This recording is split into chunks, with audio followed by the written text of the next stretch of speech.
Nous allons expliquer pourquoi les approches territoriales permettent aux zones rurales de révéler leur potentiel tout en améliorant la planification du développement sur place. Zola vit dans un village de Zambie avec sa famille. Il cultive des légumes, des fruits et du maïs. De nombreux habitants du village de Zola possèdent un élevage de chèvres où on trouvait du travail dans une mine importante exploitée par un investisseur privé. En raison de l'exploitation à ciel ouvert de la mine, la superficie de la forêt à proximité est en train de diminuer. Les habitants du village abattent aussi des arbres pour faire du charbon.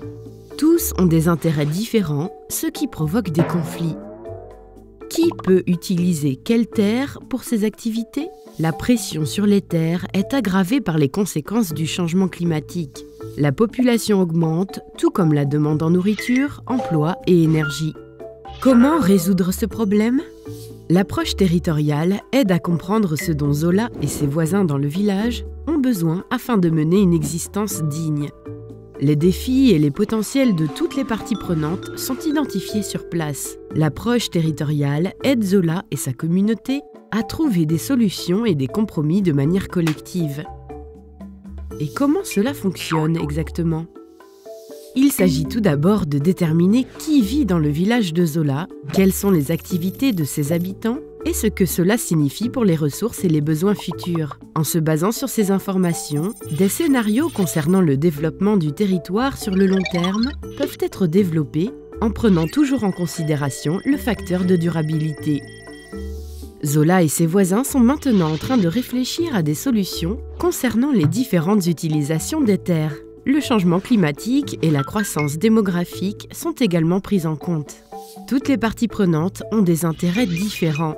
C'est pourquoi le plus important est de réussir à s'entendre sur des compromis. L'approche territoriale encourage le dialogue entre le gouvernement, la population locale, les organisations de la société civile et le secteur privé. Cela permet d'améliorer les discussions sur l'utilisation des ressources et les futures opportunités de développement pour le village. L'agriculture est le secteur le plus important dans la région de Zola, mais l'approche territoriale prend également en compte d'autres secteurs comme le secteur minier, le secteur forestier et celui des infrastructures. Tous ces secteurs sont représentés par différents ministères.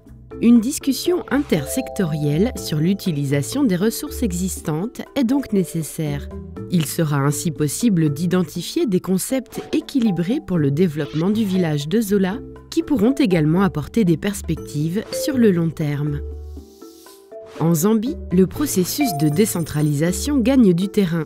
C'est une bonne condition préalable pour mettre en place une approche territoriale qui favorise la connexion entre les niveaux micro, méso et macro. L'administration régionale, en particulier, a une importante fonction de coordination. C'est à ce niveau que les besoins de Zola sont pris en compte pour la planification régionale. À partir de là, les besoins de Zola sont transmis au gouvernement. Ils peuvent être alors intégrés dans les stratégies sectorielles. Inversement, des structures décentralisées qui fonctionnent facilitent le transfert des stratégies nationales de développement vers le niveau local. En promouvant le développement intégré, Zola et ses voisins peuvent vivre sur un territoire opérationnel et durable. Cela permet également d'avancer vers plusieurs objectifs de développement durable, ODD, en même temps. Mais le territoire de Zola n'est qu'un territoire parmi tant d'autres.